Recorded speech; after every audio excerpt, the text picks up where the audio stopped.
Assalamu alaikum wa rahmatullahi wa barakatuhu, brothers and sisters. You are listening to ZED on the Breakfast Show, Ramadan special, EAVA 102.5 FM. I have in the studio with me today my wonderful guest here, who's going to introduce himself to you. And here to my right, welcome to the studio. Thank you, Zed. I hope I'm not going to have a maths test today, like your previous listener. My name is Dr. Sanjeev Nichani. I'm a consultant pediatrician. And what I do in Leicester is I look after critically ill children on life support machines. And I've been a consultant here for the last 23 years now. And I work both at the Children's Heart Unit at the Glenfield Hospital. And I'm sure your listeners will really be glad to know that we are staying open thanks to a huge amount of public support. And I also work at the Leicester Children's Hospital at the Leicester Royal Infirmary. MashaAllah, that is a wonderful initiative, the Glenfield Heart Unit there. Mm-hmm. I think it was a huge struggle to keep it open over the period of nearly 2 or 3 years, wasn't it? Well, nearly 10 years, actually. And the government tried to shut us twice.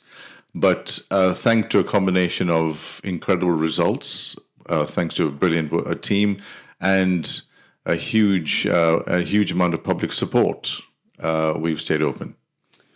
Of course, we have some absolute hot news there that Theresa May says she will quit as Tory leader on 7 June.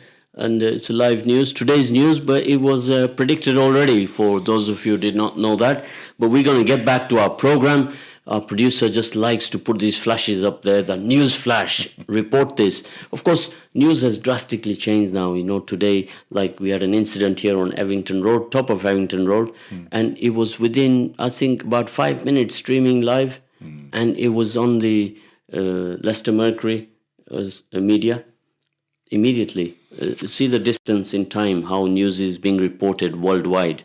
Yeah, but I think, that's the mal effect of news. It's all pervading now, 24-hour news. You really can't switch off. And, what happened, the awful tragedy in New Zealand, which was being shown live, that's just wrong. That's just not acceptable and must be clamped down. And these media companies have got to stop this nonsense. Of course, many things like that, not in our control, but the good news is that the good work that you are doing, Sanjeev, with HLH. Now, I want to let you explain HLH to all the listeners out there so that they can also be inspired as much as I have been inspired with some of the initiatives that you have been carrying out. Thank you very much, Zed. So, as I said, I've been in Leicester about 23 years. And about 10 years into my tenure here, I thought about legacy. I thought about giving something back. I thought about making a difference. I'm originally from Bombay. I call myself a Bombay boy, so I'm originally from India. I'm very much and proud to be British Indian or British Asian. And I thought I want to give back. And because I did some training in the early years in India, I was very familiar with the gross inequity in healthcare, and particularly pertaining to heart surgery for children. And I thought I would like to try to make a difference. And I set up a charity called Healing Little Hearts in 2007. Early on, we would just undertake 2 or 3 trips, predominantly to India at the time. It was more like a hobby. But over the years, having established a model, having developed a very good track record, I thought to myself, I really need to now spread this out because there's huge gross inequity in children's heart surgery, not just in India, but in fact across the developing world. So in 2014, we started going to different parts of India and indeed spread it across the world now. And in an average year, we undertake 20 trips and operate on 300 children, thanks to the incredible generosity of the great British public. We've been to 11 countries so far. A big focus is Africa, because that's sadly where facilities are almost non-existent for children. As your listeners know, as you know very well, the NHS doesn't exist in the vast majority of the developing world, or anywhere in the developing world as far as I'm aware. And that's a huge problem, that there are 1 million children dying every year from untreated heart disease across the developing world. When you think about that, 1 million children in the 21st century, when we are talking about sending probes to Pluto, living on Mars and on the moon, etc., that's just obscenely wrong. And what we do is we work with different hospitals across the world now, and we teach them how to perform heart surgery for children for free. So the Great British Public, as I said, have been supporting us. We raise money here to send teams out who are entirely or only volunteers. I myself take 4 weeks annual leave every year, and I go to different parts of the world. In fact, this Saturday I'm off to Abuja, Nigeria, for another camp. And we perform heart surgery for free for a week at a time. And on average, we operate on 12 to 15 children per week.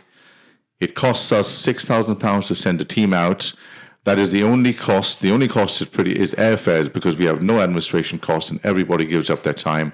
So the cost to save a child's life with heart surgery is £400 to £500. That's the cost of a weekend in London. That's nothing.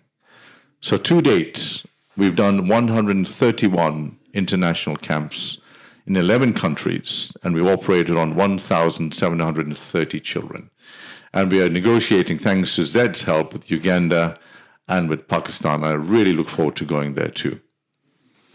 Of course, this is a work that is unmeasurable. The value of this kind of work, brothers and sisters, is when you put a team together of 10 surgeons from different parts of the world, and you are based here in the wonderful city of champions called Leicester.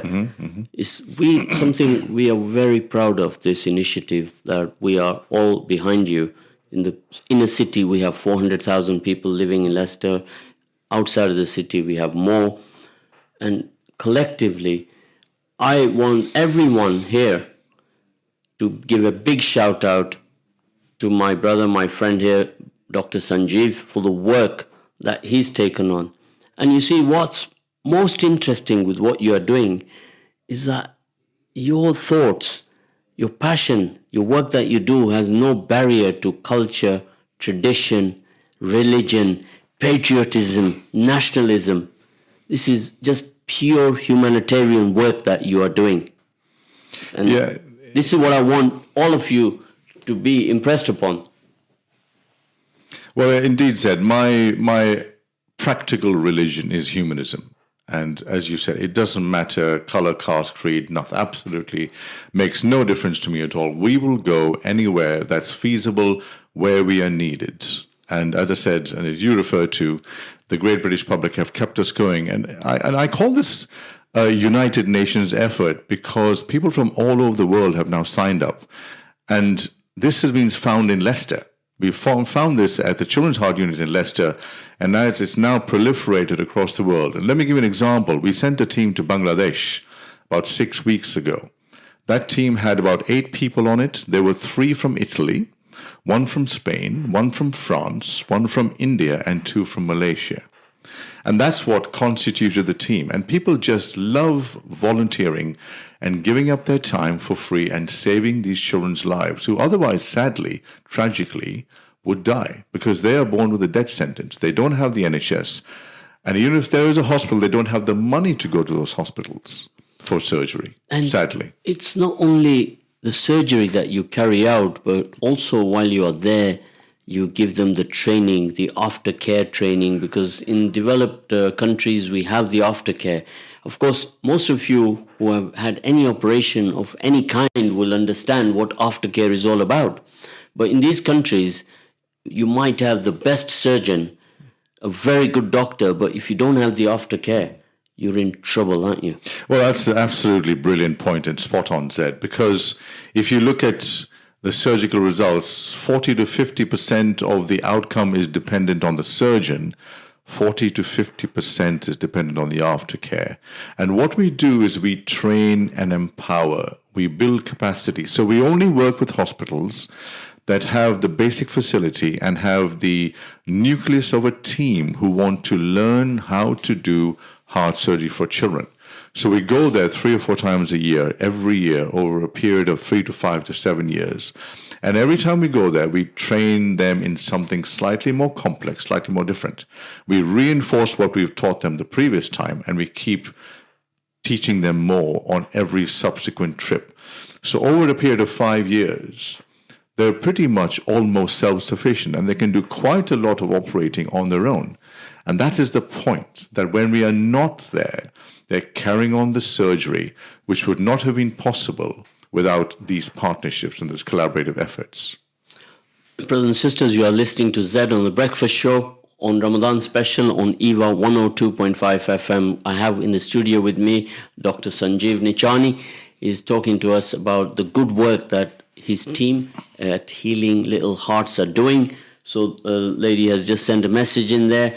Sister is asking, clearly an amazing initiative, Dr. Sanjeev. Just wondering how you deal with the challenges you may face on the ground when you arrive.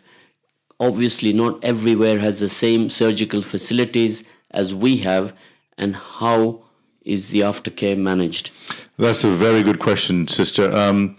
We do a lot of background checking and homework before we go. So thanks to technology, we do video conferencing, we WhatsApp them, we find out exactly what the facilities are like. So we don't arrive and get completely shocked and stymied by lack of facilities. So we couldn't go anywhere that doesn't have the basic facilities like an intensive care unit, like a fully equipped theater. So these trips take 4 to 6 months to plan.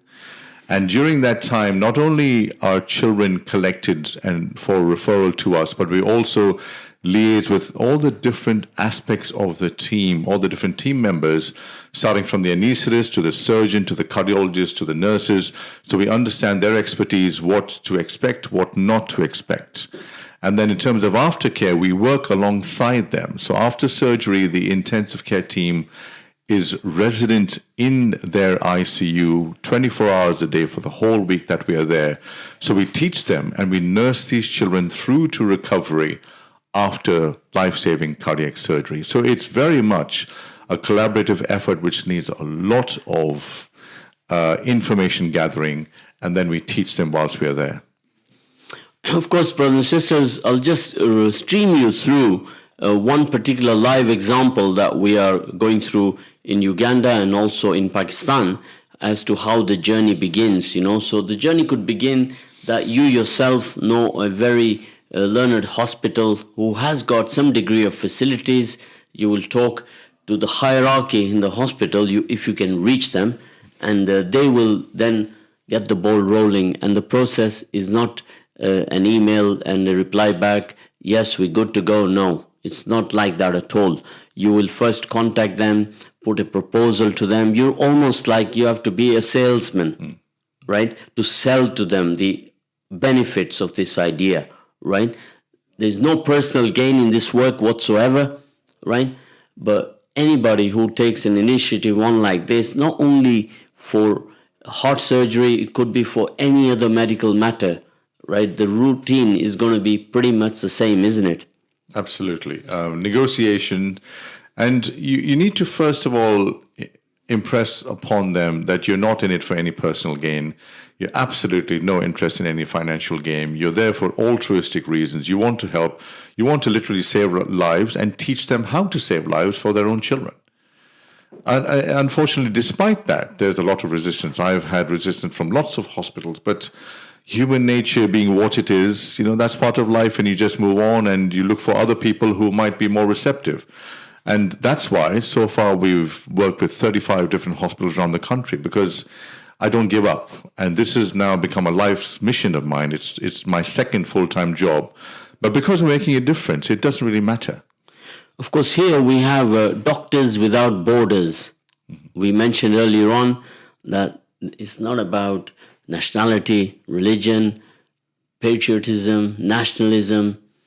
It's pure, the work of humanity has no borders, as we call it, Doctors Without Borders.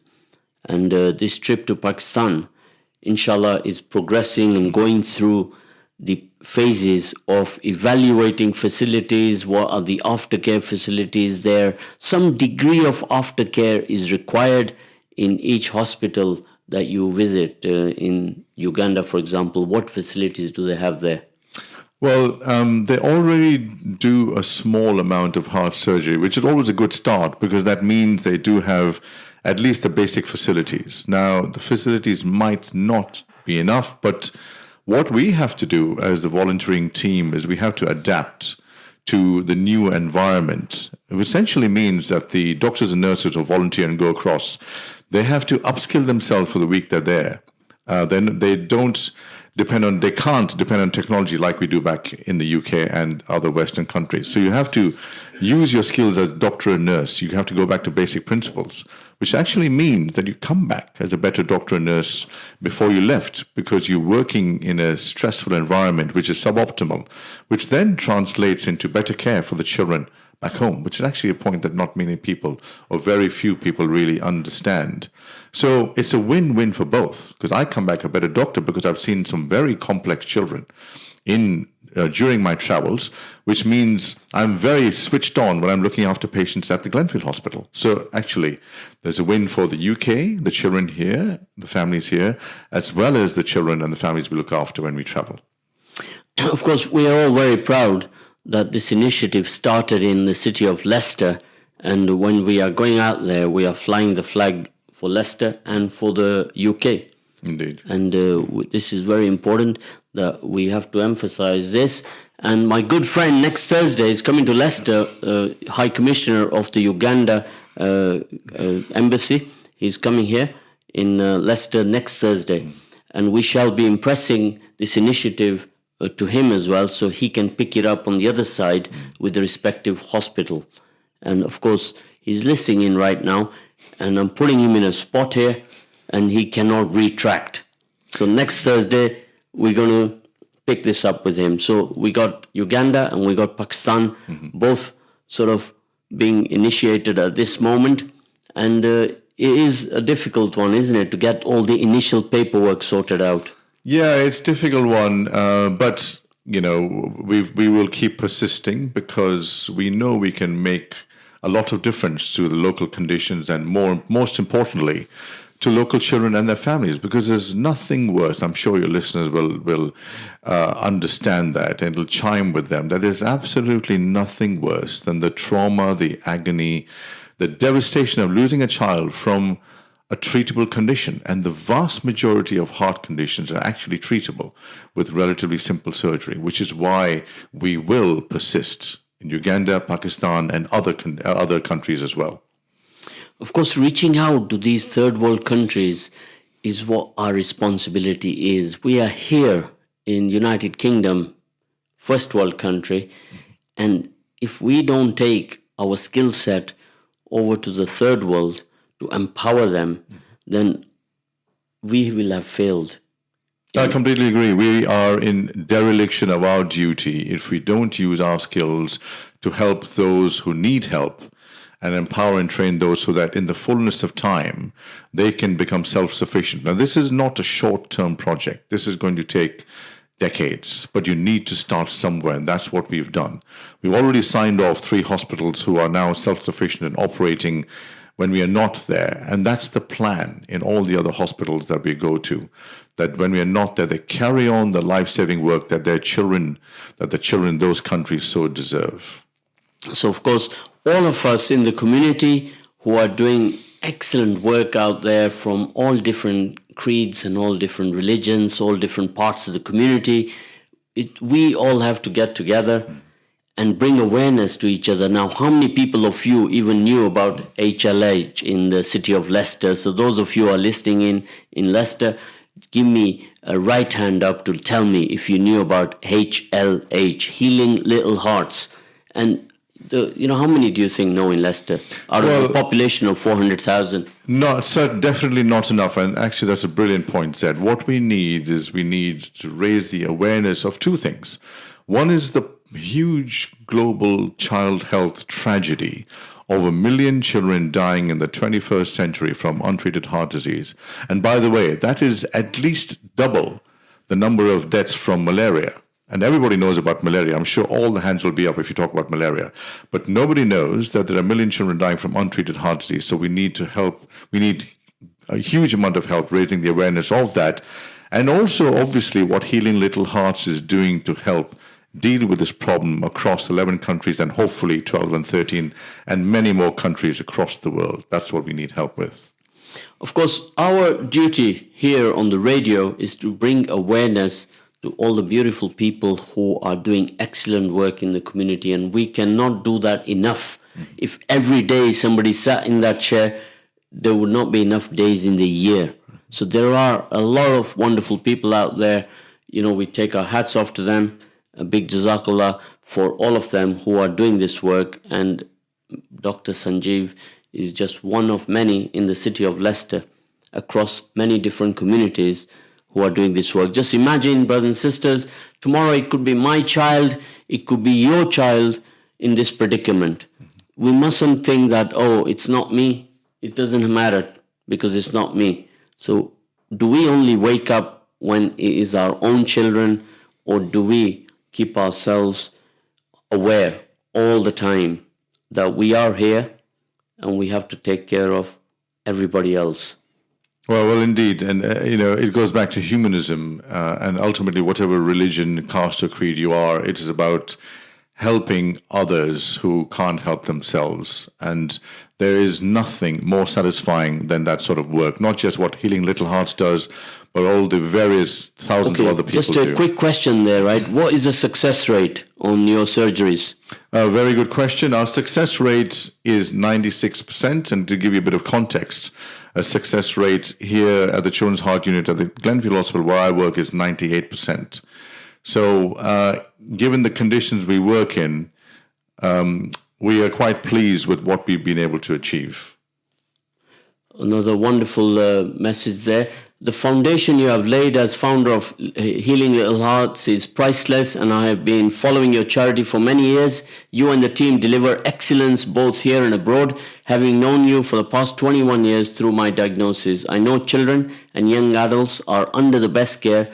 I am involved with an orthopedic hospital in Malawi, and I would love to help you in some way, having just completed my health studies.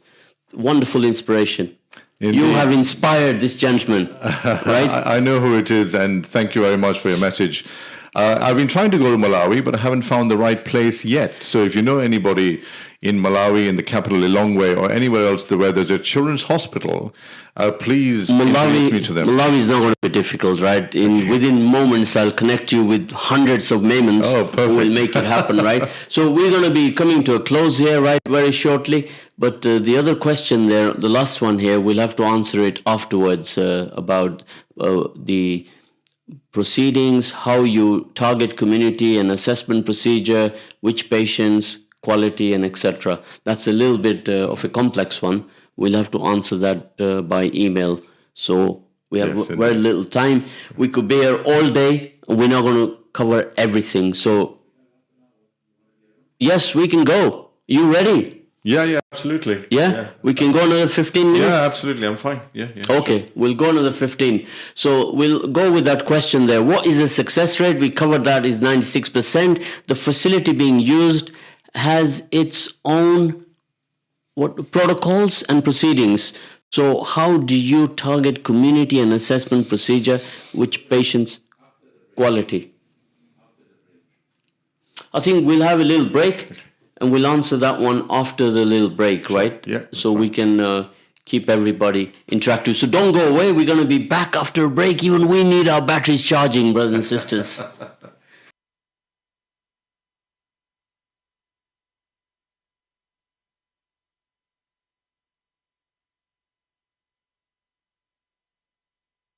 Barakatuhu, brothers and sisters, you are listening to ZED on the Ramadan special EAVA 102.5 FM. So welcome back to our last session this morning.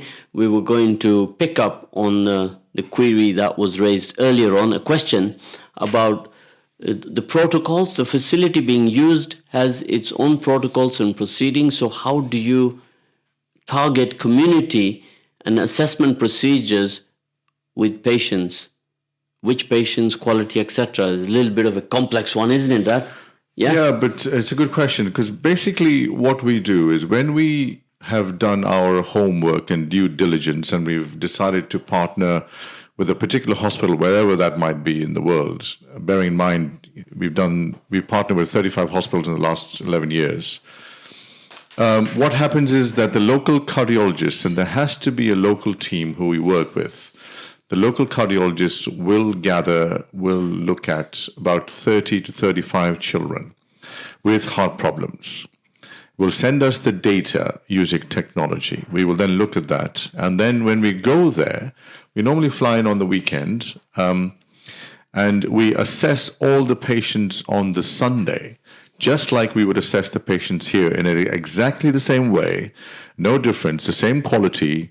The multidisciplinary team will look in fine detail as to each child's condition and decide what's best for the child.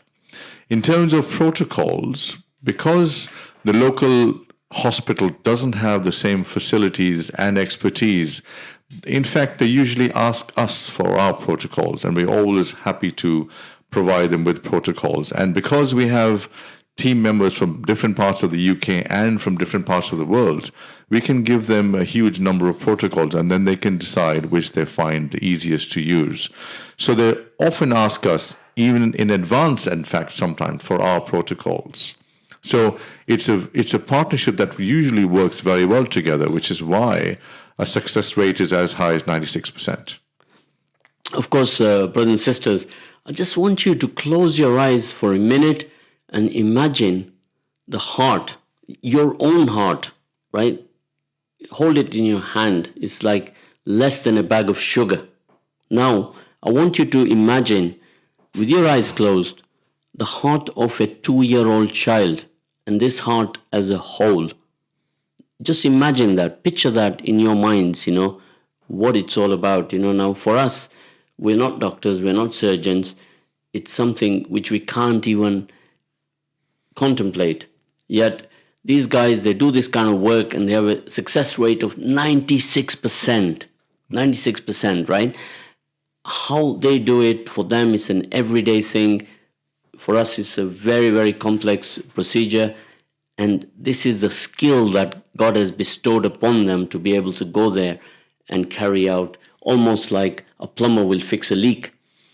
Well, another brilliant point said, I feel very strongly that if you've been gifted with a skill, then you must use it to everybody else's advantage. That's the whole point of being gifted with a skill. Otherwise, the skill is a complete waste.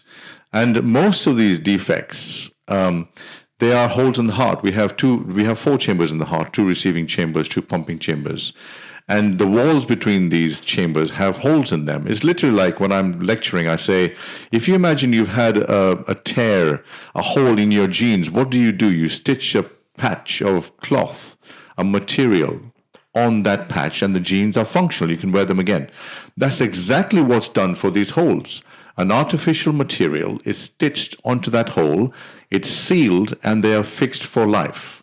And they don't look back, and they look forward to a future, a normal future, just like the rest of us can. That's why it is so rewarding, but also so tragic when they don't get what is relatively simple heart surgery. Of course, there's another text message here. Salams, the work HLH, Healing Little Hearts, is doing is phenomenal. It is heartbreaking that billions of pounds can be spent on weapons without battling an eyelid by governments worldwide. Yet this type of life-saving work has to be done through charity. Is there a fundraising page where donations can be made? Yes, thank you for that. And you're absolutely right. The amount of money being spent on things which have no humanitarian value is just obscene. But in terms of supporting and donating to Healing Little Hearts, yes, we're on Facebook. We're on different channels of social media. So Healing Little Hearts have a Facebook, and there are ways of donating on Facebook as well as on our website, healinglittlehearts.org. Of course, this is a pro bono organization. Completely. The HLH. It's registered charity. Indeed, it has to be a registered charity because we are dealing with public funds, and therefore we are and have to be transparent, because this is money donated to us in trust, and that's a very, very heavy responsibility. So yes, we are a registered charity. You can in fact go and look up our accounts online on the Charity Commission website. We are transparent. Everybody takes annual leave, donates their time. Not a single person gets any remuneration for what we do. Of course, now what a challenge this is, that 10 medics from around the world of all different faiths, all different parts of the world are taking it upon themselves. And you do this about 3 times or twice a year? 20 times a year, Zed. I go myself 4 times a year. The charity, last year we did 23 trips. We operated on 300 children. This year, so far, we've already done 11 trips. I'm going to Nigeria this Saturday, and we will probably match our record of last year of at least 23 trips. We will do 20 for sure. 20 is an average year for us now. We are the busiest children's heart charity unit in the UK, based in Leicester. Of course, this is something absolutely to be proud of. Imagine to carry that out 20 times a year with 10 surgeons or 10 specialists in your team. That's a very simple calculations, brothers and sisters. 20 times 10, 200 times to initiate that. And many an organization, local, they're only serving the local community. They struggle to initiate local initiatives 4 times a year. And you are doing it 20 times a year. I need a leaf out of your book. Well, it's about like-minded people like yourself, Zed. It's people who share the passion to help. And Healing Little Hearts is blessed with an incredible committee who give up their time, spend a lot of time keeping it running, and as well as the 200 volunteers. You're absolutely spot on. We have 200 volunteer doctors and nurses who love to go on trips with Healing Little Hearts. That's why we can do 20 a year, because they can see they save lives and make a difference, a tangible difference, and at the same time, train the local team so that they can become independent, operate when we are not there. That is the bottom line of what we do. We build capacity and we transfer skills.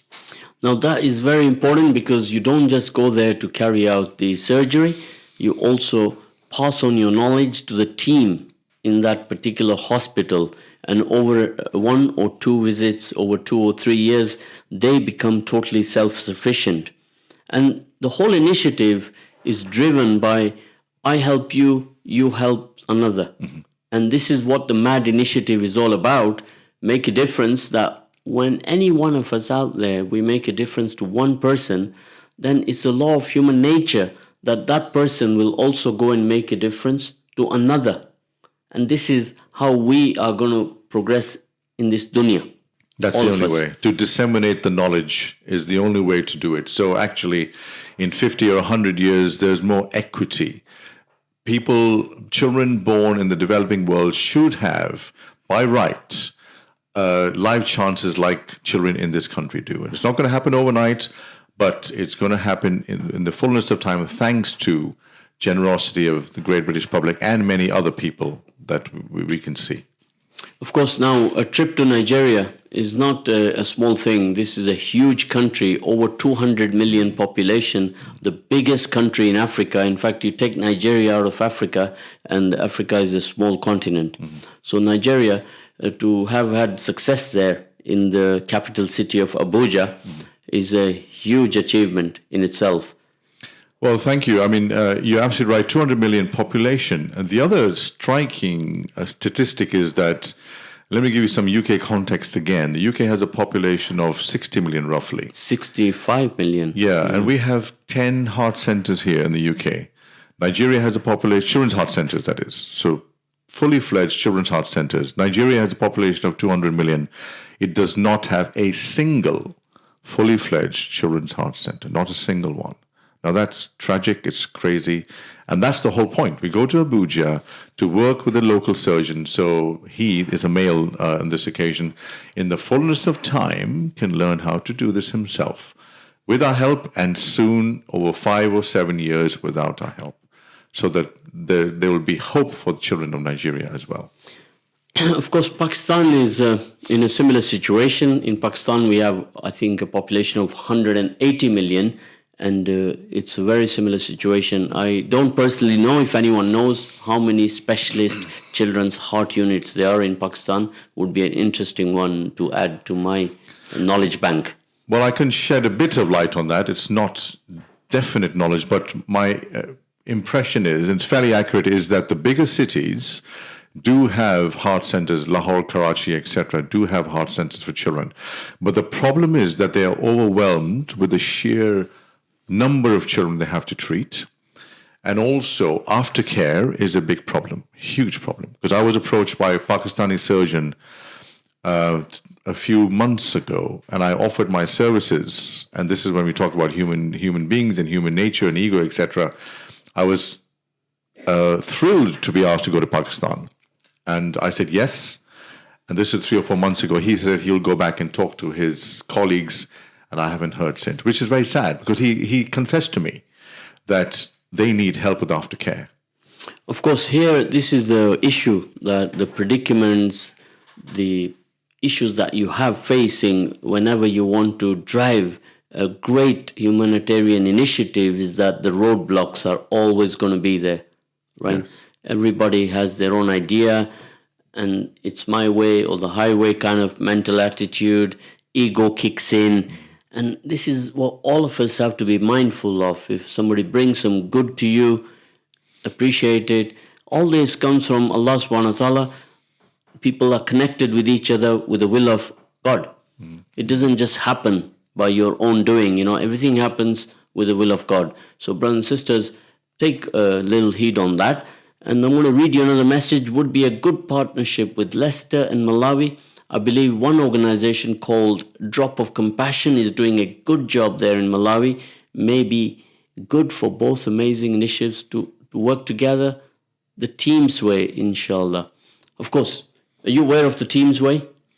I'm not actually, but I'm very open to working with other organizations. No problem with that. Here's, I'm going to pass on some KIP to you now. Mm-hmm. Knowledge is power. Okay. You agree with that? Indeed, always. Always. So the Team's way is together, everyone achieves more success. Yes. That is the Team's way. Yeah. The motto of Teams is that. And the brother here who has sent that message in, he is properly in tune with that particular motto. And that's why he's written the Teams in capital letters. Yes, it makes absolute sense. And I wish that was everybody's approach. So that is a code, how we connect with each other. When they write the word Teams in capital letters, I know who he is. He's one of them. He's one of us. Yes. You see? Yes. And all of us